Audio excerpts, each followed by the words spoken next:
Après la réunion du groupe international du suivi et du soutien au Mali et une visite des troupes de la MISMA à Gao, le président de la commission de la CEDEAO rencontre au président de la République par intérim, Kadri Désiré Ouédraogo, a été également reçu par le Premier ministre et le président de l'Assemblée nationale. La Banque mondiale octroie au Mali une aide supplémentaire d'environ 30 milliards de francs CFA. C'est le président de l'institution qui a donné la nouvelle au ministre de l'économie, des finances et du budget lors d'une séance de travail à Washington. La chronique santé du jour évoque les problèmes que rencontrent les agents de santé communautaire dans les villages. Une visite de la presse sur le terrain nous donnera plus de détails dans ce journal. Voilà pour le sommaire. Mesdames, Messieurs, bonsoir et bienvenue aux informations. Tout d'abord, cette nouvelle, les députés français ont voté aujourd'hui sans surprise en faveur de la prolongation de la mission d'intervention militaire au Mali, où l'armée française a amorcé un retrait de ses quelques 4000 hommes. L'opération Serval, engagée le 11 janvier par le président François Hollande pour chasser les islamistes qui occupaient le nord du Mali, fait consensus au sein de la classe politique française. Sa prolongation a été approuvée par 342 voix, 0 contre. Après le Premier ministre Jean-Marc Ayrault, les principaux orateurs se sont félicités du consensus politique qui s'est fait dès le début sur l'intervention française au Mali. Je vous l'annonçais donc dans les titres. Le président de la République par intérim a reçu ce matin le président de la commission de la CEDEAO au centre des échanges, le compte-rendu de la réunion du groupe international de suivi et du soutien au Mali. Kadri Désiré Ouédraogo a été également reçu par le Premier ministre et le président de l'Assemblée nationale par intérim. Le compte-rendu des audiences avec Mamari Koné. Au lendemain de la 4e réunion du groupe international de suivi et de soutien au Mali, le président de la commission de la CEDEAO s'est fait le devoir de venir rendre compte aux autorités maliennes. C'est ainsi qu'il a été successivement reçu en audience par le président de l'Assemblée nationale par intérim, le Premier ministre et le président de la République par intérim. C'était pour moi l'occasion de leur rendre compte de nos travaux et également de bénéficier de sa vision sur la suite du processus, étant entendu que nous avons fait tous le constat que les choses étaient bien orientées, aussi bien sur le plan sécuritaire que sur le plan politique, et qu'il nous fallait consolider ces acquis. Après avoir échangé avec la MISMA et effectué une mission à l'intérieur du pays, le président de la commission de la CEDEAO s'est dit heureux de constater que toutes les dispositions sont prises pour l'amélioration des mesures sécuritaires. Et nous allons travailler dans ce sens, même après la transformation de la MISMA en force de stabilisation des Nations Unies, les dispositions seront prises pour que des forces d'appoint soient toujours disponibles pour faire en sorte que ce que nous avons vécu maintenant en matière de sécurité, eh bien que cela ne se reproduise plus et que nous puissions donner cette assurance aux populations. En ce qui concerne le volet politique, nous nous sommes réjouis de la mise en place de la commission de dialogue et de réconciliation et nous comptons beaucoup sur son travail pour l'instauration d'un climat apaisé pour nous permettre d'aller aux élections dans les délais prévus. Naturellement, la CEDEAO apportera toujours sa contribution. Lors des différents entretiens, le président de la commission de la CEDEAO a salué les efforts consentis et les résultats obtenus par les autorités maliennes pour la réussite de la transition. Il a aussi salué la bonne entente entre les forces armées et de sécurité du Mali et les troupes étrangères. Le président de la République par intérim qui a aussi reçu ce matin une délégation de la Cour suprême conduite par son président. Les juges sont venus réitérer leur engagement afin de jouer le rôle qui est le leur pour une sortie de crise rapide. Ils ont profité pour remettre au président leur contribution à l'effort de guerre. Le compte rendu de Ndeye Sissoko. Au moment où les défis se font de plus en plus nombreux, notre pays a besoin de l'engagement de tous. Et si les Maliens ont une préoccupation majeure, il s'agit bien de l'application de la justice, équitable et impartiale, toute chose nécessaire pour une résolution rapide de la crise. Pour assurer l'opinion publique, la Cour suprême est venue réitérer son engagement auprès du président de la République par intérim, à savoir assurer l'unité du droit et la bonne application de la justice. Nous avons assuré le président de la République que, par les temps qui courent, la Cour suprême assumera toutes les obligations constitutionnelles qui sont les siennes. Faire en sorte que le droit soit dit parfaitement sur toute l'étendue du territoire. Cette assurance, nous la donnons en même temps au président de la République, mais aussi à travers lui au peuple malien. Parce que, au sortir d'une crise de cette nature, il est important souvent que le droit soit dit là où, justement, il y a eu des torts. Donc, sans vouloir minimiser le travail de la commission de dialogue et de réconciliation, nous pensons que dans certains cas extrêmes, la justice aussi a son rôle à jouer, avec fermeté certainement, mais aussi avec responsabilité. Et comme l'on ne pourrait assurer une justice équitable sans sens du patriotisme, les membres de la Cour suprême ne sont pas venus les mains vides. Ils ont remis au cours de cette audience 2 400 000 francs CFA au président Traoré en guise de contribution à l'effort de guerre. Et nous retrouvons le président de la commission de la CEDEAO qui était à Gao. Il a visité les troupes sur place du Serval à l'aéroport, à la MISMA, en passant par le poste de commandement de l'armée malienne. Le constat est le même, la ville de Gao est sécurisée, mais les risques résiduels sont à combattre. Daouda Zoumana Traoré. Les efforts déployés par les forces armées françaises, africaines et maliennes ont abouti à la sécurisation de Gao. Ce résultat collégial ne pouvait qu'être salué et encouragé par la CEDEAO. Je suis venu ici aujourd'hui transmettre les salutations et les félicitations de la CEDEAO à tous ces voyants soldats déployés sur le terrain et saluer les performances de toutes les troupes et particulièrement de la MISMA, qui, malgré les moyens limités de nos États, a su, en moins de 3 mois, déployer sur le terrain plus de 6200 hommes, soit près de 80% des effectifs prévus. Et nous avons bon espoir que d'ici la fin de ce mois, tous les effectifs seront en place. La sécurité à Gao, nous pouvons dire qu'elle s'améliore progressivement et de façon sûre, mais lentement. À Gao, ça fait longtemps déjà qu'on n'entend pas parler d'action de groupes armés et cela est dû particulièrement, je le dis et je le répète, à l'implication directe de la population auprès des forces qui sont sur le terrain ici pour leur propre sécurité. Les forces armées veulent aller main dans la main pour la concrétisation de la victoire finale. Les contingents sénégalais et guinéens sous la responsabilité nigérienne tiennent leur position et s'exécutent. Excellente coopération entre le Sénégal et la population de Gao, dans la mesure où eux-mêmes, c'est eux qui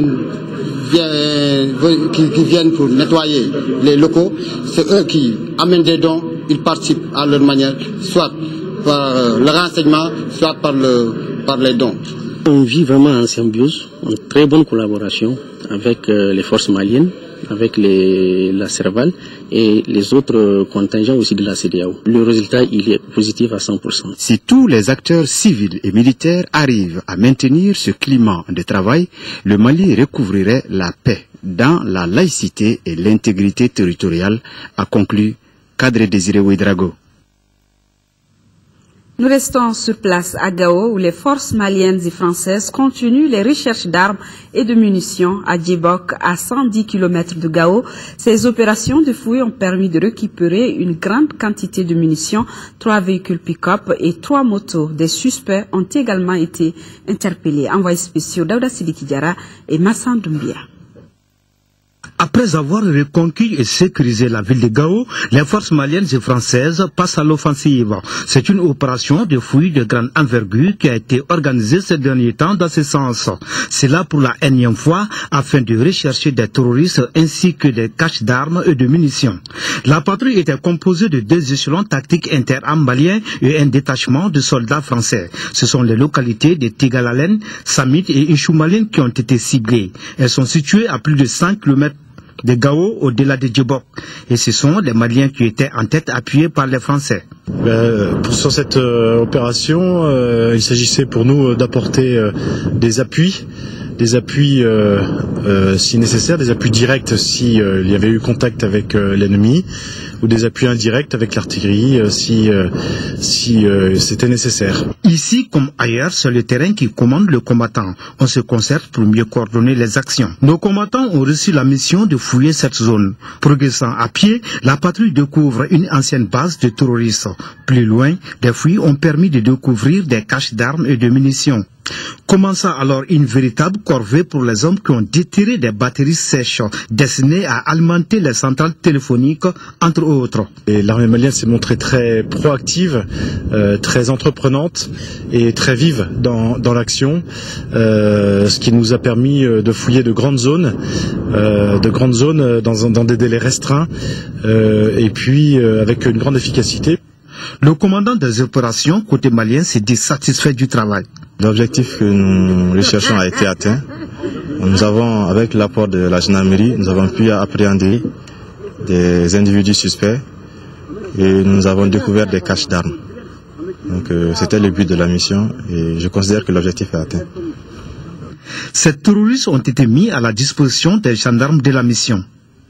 Parmi les gens interpellés, on a arrêté 3 personnes qui ont joué un rôle, qui sont des leaders parmi les Mojao. Donc, un a été appréhendé avec son véhicule, qui a assisté au combat de Konna. Les 2 autres ont été appréhendés, ils sont conduits à Gao. On a des véhicules saisis à leur niveau, sont conduits au niveau de Gao.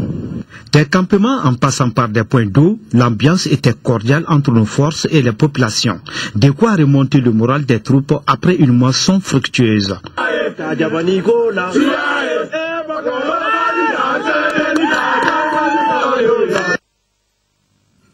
Courage à nos forces armées de sécurité. La Banque mondiale a décidé d'augmenter son aide budgétaire au Mali avec une enveloppe financière de 75 millions de dollars, soit environ 30 milliards de francs CFA. C'est le président de la Banque mondiale en personne qui a donné l'information au ministre de l'économie, des finances et du budget. C'était au cours d'une séance de travail qu'ils ont eue à Washington hier. L'institution de Bretton Woods promet d'autres annonces importantes le mois prochain. Le reportage de notre correspondant sur place, Salif Sanogo. En arrivant à Washington, Tienan Koulibaly débarquait avec des préoccupations, les unes plus urgentes que les autres. En repartant des assemblées de printemps des institutions de Bretton Woods, il pouvait laisser esquisser un large sourire, car dans la capitale fédérale américaine, il aura eu plus que des oreilles attentives, notamment auprès du président de la Banque mondiale, avec qui il a eu une longue séance de travail. C'est un signe de soutien de la Banque mondiale à notre pays que le président prenne 30 minutes de son temps pour me rencontrer. Et surtout, annonce à cette occasion que, en dehors des appuis importants que la Banque fait déjà au Mali, qu'à l'occasion de notre rencontre, le président de la Banque mondiale a annoncé une aide supplémentaire de 75 millions de dollars, c'est-à-dire aux environs de 30 milliards de francs CFA supplémentaires à notre pays. La Banque mondiale va formaliser cela à l'occasion de la réunion de Bruxelles. Donc, la participation de la délégation du Mali aux assemblées de printemps est un succès. Après une année 2012 chaotique, les signes de reprise ne manquent pas. Les signaux rouges ont désormais laissé la place à un vert vif qui annonce ce qu'on pourrait qualifier du printemps économique et financier du Mali. Aujourd'hui, il n'existe plus personne sur la terre parmi les partenaires du Mali qui continuent à dire je ne suis pas dedans. Voilà, même les plus irréductibles sont avec nous. La seule exigence que les uns et les autres ont, mais ça nous le savions déjà, les gens veulent que nous organisions les élections. Nous sommes un gouvernement de transition, un pouvoir de transition. Il faut que les élections soient organisées, mais c'est quand même très bien qu'avant même que le pouvoir de transition, le pouvoir élu ne soit là, les aides soient déjà annoncées aujourd'hui et mises en place aujourd'hui. Donc je pense que les signaux sont verts. Les partenaires de notre pays seront à nos côtés pour nous épauler. Si cela ne fait l'objet d'aucun doute, ils ont toutefois insisté sur la bonne tenue des élections et le respect de la bonne gouvernance. Comme dans les autres pays du monde, que l'on soit avec ou contre le pouvoir sur le plan politique, cela n'empêche pas que nous sommes ensemble dans le pays. Il faut que les Maliens sachent être ensemble pour le pays et que l'unanimité de la communauté internationale pour le Mali, nous ne la gaspillons pas parce qu'un pays n'obtient pas ça tous les jours. Le prochain grand rendez-vous du Mali va se dérouler à Bruxelles le 15 mai prochain. Et le moins que l'on puisse dire, c'est que nos partenaires répondront présents avec des annonces concrètes. Mais en attendant le rendez-vous de Bruxelles, voyons en France où la situation de près de 200 travailleurs immigrés maliens et mauritaniens va s'améliorer. Ils bénéficieront désormais d'une résidence sociale autogérée. Dénommée Mundo Montreuil, cette résidence abritera également des ONG et d'autres travailleurs sociaux de la ville de Montreuil. Fruit de 30 années de lutte, le bâtiment coûtera 8 millions d'euros. Le lancement des travaux a eu lieu vendredi en présence du consul général du Mali à Paris et de la communauté malienne et aussi de notre correspondant sur place, Makamfin Konati. D'ici 2014, à la place de cette ancienne usine sera bâti un complexe immobilier co-construit avec des travailleurs immigrés. La résidence sociale co-gérée du centenaire et une trentaine d'ONG et d'entrepreneurs sociaux y seront hébergés. Coût de l'ouvrage, 8 millions d'euros. Ce projet est l'aboutissement de 30 années de lutte. Un bâtiment où les gens sont entassés dans des petites cellules individuelles, c'est pas toujours vivable. Ce qu'on a souhaité faire, c'est respecter le mode de vie communautaire, autogéré, de 200 hommes qui vivent ensemble depuis des années et auxquels on a promis depuis 30 ans de reconstruire leur foyer. Ils ont été expulsés, ils ont dû squatter, ils ont été maltraités, ils ont vécu dans des conditions indignes sur le plan sanitaire, sur le plan de leur sécurité. Et 30 ans plus tard, je me suis dit que c'était impossible de supporter ça. Pour les 200 futurs bénéficiaires, ce projet ouvre de très belles perspectives, récompense de longues années de négociations et de combats. Nous recevons ce projet au profond de notre cœur parce que ce projet, ça nous tient beaucoup à cœur. Pourquoi? C'est une grande lutte, une longue lutte, très longue lutte. Moi, je suis venu ici en France, j'avais âge de 18 ans, en 1985. Au jour d'aujourd'hui, nous sommes très heureux d'avoir ce foyer. On était rêvé, mais notre rêve est devenu réalité aujourd'hui. Dès novembre 2014, un bâtiment de basse consommation offrira 38 logements sociaux, des bureaux associatifs et un espace de restauration. L'ensemble du dispositif sera co-géré par l'Office public de l'habitat montreuillois et les résidents. Ici à Bamako, conférence de presse du Centre pour le dialogue humanitaire. C'est une ONG qui intervient au Mali depuis un an avec comme mission favoriser le dialogue entre les différentes communautés maliennes pour faciliter le vivre ensemble. Au cours de la conférence de presse, ces responsables ont salué la mise en place de la commission dialogue-réconciliation. Le reportage de Mohamed Diarra. Le Centre pour le dialogue humanitaire décide de donner plus de visibilité à ses actions au Mali. Et il n'y avait pas un cadre mieux approprié pour cela que cette conférence de presse. Sans tapage, cette ONG œuvre dans le sens de la promotion du dialogue intercommunautaire. La projection d'un film qu'elle a réalisé a permis aux journalistes d'avoir une idée précise des actions entreprises par ses responsables. Le film est en quelque sorte une restitution des différentes rencontres entre les notables, les élus du Nord et les réfugiés maliens dans les pays voisins. Il retrace les étapes de Kaya au Burkina Faso à Sali au Sénégal en passant par Gao et Bourem. Autant on réclame l'indivisibilité du Mali, autant moi je réclame l'indivisibilité des composantes de la population du Nord. Nous, la méthodologie est très simple. On leur dit où est-ce que vous en êtes, quels sont les problèmes qui se posent aujourd'hui dans le Gourma de Gao, par exemple. Deuxième chose, pourquoi on a ces problèmes, quels sont un peu quel diagnostic vous pouvez faire sur quelles sont les causes des problèmes que vous identifiez. Et puis, troisième chose, c'est comment on pourrait sortir par le haut d'une crise ou de deux crises ou de situations problématiques. Le Centre pour le dialogue humanitaire n'a pas vocation de se substituer à la Commission du dialogue et réconciliation, loin s'en faut. Il est évident qu'on va leur proposer de travailler avec eux. Comment, c'est à eux de le définir autant que nous, mais on va être à leur disposition. C'est quelque chose qui devrait pouvoir se faire, et à titre individuel pour ceux qu'on connaît, et au titre de l'organisation qui est une bonne chose, encore une fois.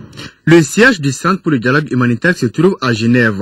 La représentation Africa est basée à Nairobi, au Kenya.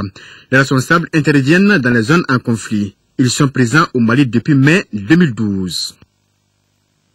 Et les responsables du mouvement pour un autre Mali, MOPAP, Djamana Nyeta, qui était face à la presse, objectif informés sur les activités sur leurs activités et sur leur participation aux futures élections. Le compte rendu de Adama Kodjo. Avec les hommes des médias, il était essentiellement question pour le mouvement pour un autre Mali, Mopam Djamana Nyeta, de réaffirmer la vision de la formation politique sur la gestion du pays. Une vision qui défend nos valeurs sociétales pour un Mali de justice, d'équité et de paix. C'est au nom de ces mêmes valeurs que le Mopam Djamana Nyeta a dans le passé mené certaines activités. Pour un Mali démocratique fondé sur des institutions solides, le mouvement politique appelle les uns et les autres à tirer les leçons du passé. S'agissant de l'élection présidentielle de juillet, comme annoncé depuis le 22 avril 2011, s'il plaît à Dieu, je serai candidat. Candidat, oui, pour conquérir le pouvoir afin d'instaurer la justice sociale dans notre pays, soulager les populations des multiples souffrances qu'elles endurent quotidiennement et créer les conditions propices pour que chaque Malienne et chaque Malien puisse gagner dignement sa vie par le fruit de son travail. En un mot, je serai candidat pour la rupture. Créé en juillet 2009, le mouvement pour un autre Mali, selon son président, est disposé à tisser une alliance avec toute formation politique engagée sur la voie de la bonne gouvernance et de justice sociale. Comment accroître la participation des femmes au processus électoral? Une soixantaine de femmes leaders de la commune 5 du district de Bamako réfléchissent sur la question. La rencontre est une initiative de l'ONG Vision citoyenne du millénaire et le but est d'accroître le taux de participation des femmes aux instances de prise de décision. Abdrahman Mega, compte rendu. La réussite d'une élection juste et transparente dépend en grande partie de son organisation matérielle, mais aussi de la grande mobilisation des citoyens à la base. Tel semble être le message fort compris par l'ONG Vision citoyenne du millénaire en organisant le présent cadre de concertation. Cadre qui regroupe plus d'une soixantaine de femmes leaders d'associations des différents quartiers de la commune 5 du district de Bamako.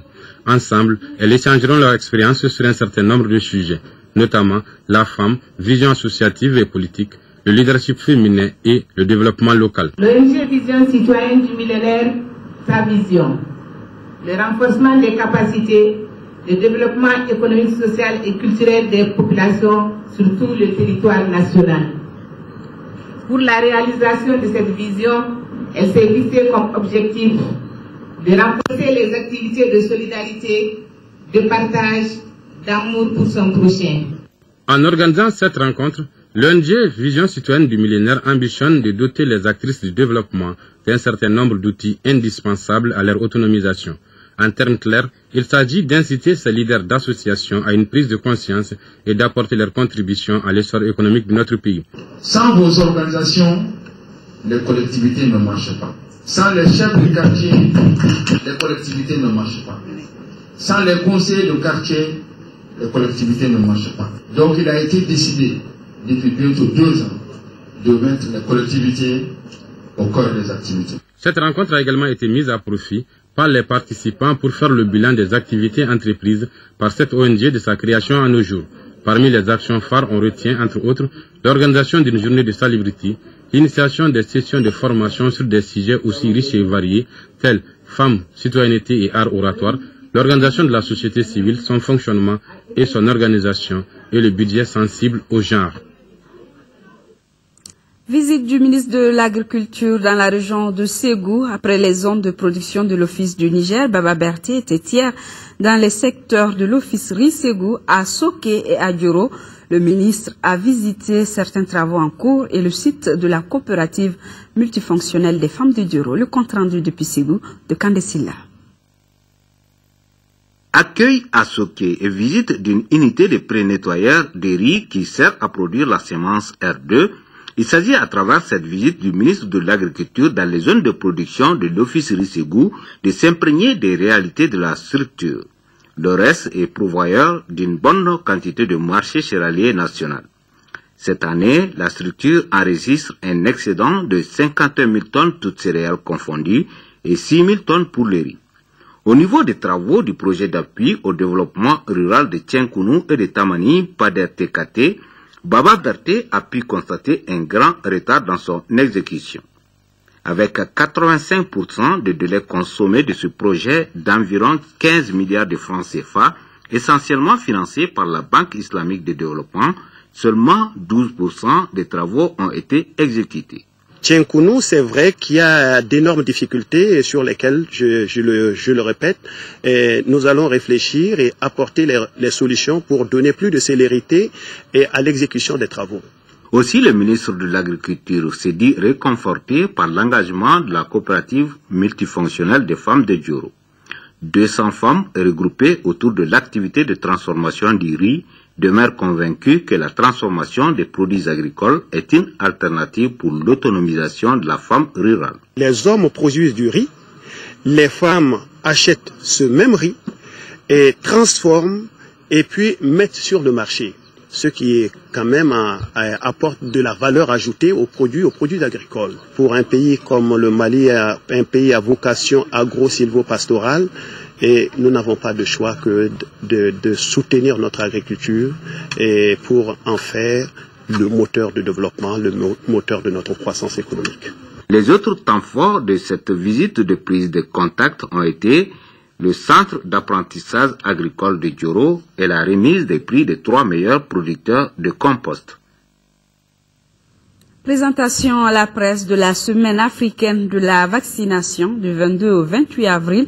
Les pays africains célèbrent la 3e édition de cette semaine. L'événement est une initiative pilotée par l'Organisation mondiale de la santé et mise en œuvre par les pays de la région africaine. Le thème retenu cette année est « Sauverons des vies, prévenons les infirmités et vaccinons ». Rachel Tessougué, compte rendu. Durant une semaine, tous les États membres de la région africaine de l'Organisation mondiale de la santé organiseront une gamme d'activités. C'est dans le cadre des manifestations marquant la célébration de la 3e édition de la semaine africaine de la vaccination. Au Mali, des campagnes de vaccination de haut niveau seront organisées, ainsi que des événements d'éducation publique et de partage d'informations sur le sujet. Cette conférence de presse en est justement un avant-goût. Nous avons vu que la plupart des enfants non vaccinés, malheureusement il y en a au Mali, sont liés à des problèmes de comportement. Donc les activités tournent autour de la communication pour le changement de comportement. Dans toutes les régions, donc dans les radios de proximité des régions, il y aura des activités de communication importantes autour des directeurs régionaux de la santé. Malgré la sensibilisation faite par les acteurs de la santé sur l'importance de la vaccination, beaucoup reste à faire. Aujourd'hui, le taux de mortalité infantile est autour de 91 décès pour 100 000 enfants de moins de 1 an. Les couvertures vaccinales nécessitent encore des améliorations pour contribuer à l'atteinte des objectifs du millénaire pour le développement. La semaine africaine de la vaccination est une occasion exceptionnelle de renforcer les programmes nationaux de vaccination en exploitant les ressorts du plaidoyer et du partenariat. Les activités de la semaine s'étendront sur l'ensemble du territoire national. Le 4e Salon international de l'étudiant a ouvert ses portes ce matin au Centre international de conférence de Bamako. Organisé par le Centre Joliba, il se veut un cadre d'échange et de découverte pour les élèves et étudiants pour le choix de leur future filière de formation. Nando Dambélé, compte rendu. Sans être un symposium scientifique, cette 4e édition du Salon international de l'étudiant en a tout l'air du fait de la nature des stands et des communications. Durant ces 2 jours, les exposants vont présenter leur filière de formation, informer sur les systèmes, les modes de fonctionnement et tout ce qu'il faut savoir pour faire le bon choix. Exposés et visites guidées des stands ont été les temps forts de cet événement, lequel a agréablement surpris les responsables du département de l'enseignement supérieur et de la recherche scientifique. Je suis vraiment agréablement surpris de la tenue de tels événements au Mali. Ce salon n'est que pour le moment un début de réalisation effectivement d'un des soucis majeurs de ce ministère de l'enseignement supérieur. Des jours durant, élèves et étudiants seront informés à travers les conférences sur divers thèmes et les stands d'exposition sur le choix de leur future filière de formation. Les nouvelles sportives, c'est ce point de presse du collectif des clubs de Ligue 1 suite à la lenteur constatée dans l'application de l'article 49.1 des statuts et règlements de la Fédération malienne de football, un article qui stipule l'appel à candidature du renouvellement du comité exécutif de la Fédération 90 jours avant l'expiration du mandat en cours. Siragatou Sissé pour les détails. Face à la presse, le collectif des présidents de Ligue 1 a voulu sonner l'alerte. Motif, le mandat de l'actuel bureau de la Fédération malienne de football, élu le 12 juillet 2009 à Tombouctou, arrive à terme le 12 juillet 2013. À partir de cette date, un vide sera constaté selon les membres du collectif. L'ordre du jour porte sur un seul point, lettre ouverte envoyée par les 11 clubs de Ligue 1 signataires successivement à la FIFA, la CAF et la Fédération malienne de football. Les statuts et règlements de la FEMAFOOT sont clairs. L'article 49.1 stipule que 90 jours avant la fin du mandat, le secrétaire général doit lancer un appel à candidature pour le renouvellement du comité exécutif. Le secrétaire général devait lancer un appel à candidature 90 jours avant. Ce délai expirait le 11 avril. Nous avons attiré l'attention du comité exécutif sur cette violation. Tout collectif est régi par des textes juridiques. En la matière, quelle ligne directrice le collectif des clubs signataires va-t-il suivre pour mener son combat? Le collectif peut chercher la majorité des membres votants de l'Assemblée générale, c'est-à-dire 50% des membres de l'Assemblée générale plus 1, donc 51% des membres de l'Assemblée, peuvent signer une demande adressée au secrétaire général pour la convocation d'une Assemblée générale extraordinaire, avec comme ordre du jour le renouvellement du comité exécutif. Les textes de la Fédération nous donnent cette possibilité. Tous les contours de l'ordre du jour ont été passés en revue. 11 clubs de Ligue 1 sur 16 ont signé la lettre. Les 5 clubs non engagés sont l'USFAS compte tenu de son statut particulier, le COB, le CES Dougoulofila, le Yana de Koulikoro et l'AS Real. À ce rythme, le football malien n'est pas loin d'une crise. À la FEMAFOOT et au collectif des signataires de mettre de l'eau dans leur vin, dans l'intérêt supérieur de notre sport roi. La chronique santé du jour évoque les problèmes que rencontrent les agents de santé communautaires ASC dans les villages, initiative du gouvernement soutenue par l'UNICEF. La prise en charge des ASC est supposée être pérennisée par les communautés elles-mêmes, mais dans certaines localités récemment visitées par la presse, les problèmes ne manquent pas, malgré la reconnaissance et l'utilité de ces agents. Nos reporters Tchessira Dambélé et Idrissa Traoré étaient à Famana, dans la commune de Katiena, région de Ségou.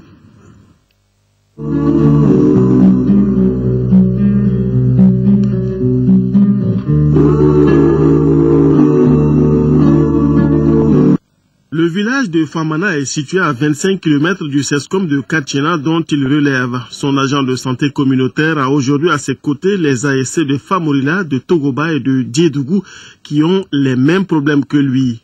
Comme ailleurs, dans ce village, le rôle des agents de santé communautaire a été déterminant dans la baisse du taux de mortalité infantile.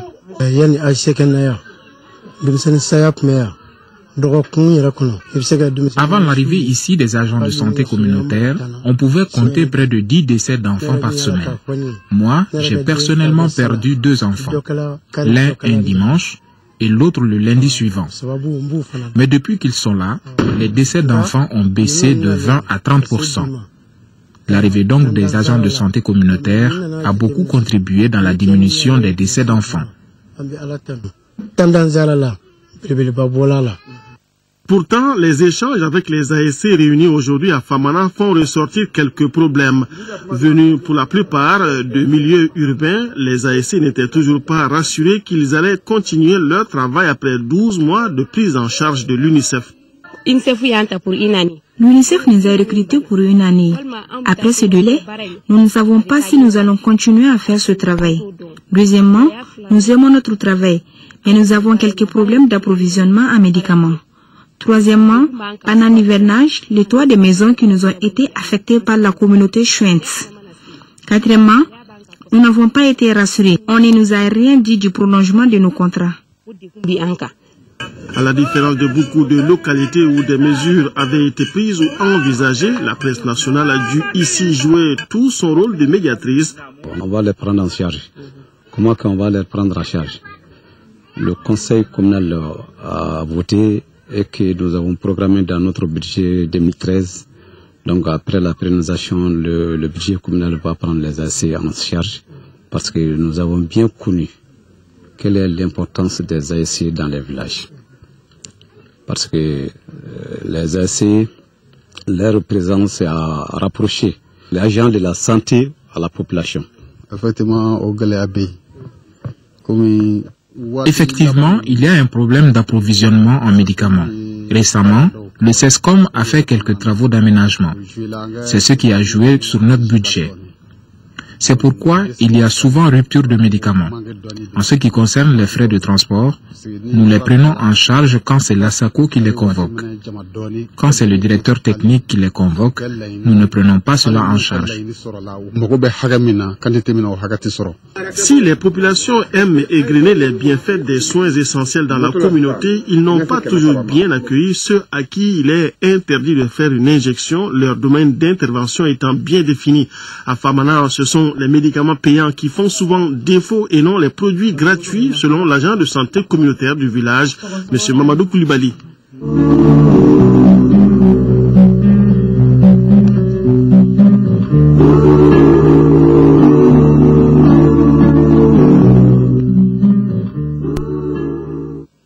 Nous sommes à la fin de cette édition. Merci de l'avoir suivi. Le prochain rendez-vous, c'est demain à 10h, une présentation de Nyanya Alou Traoré.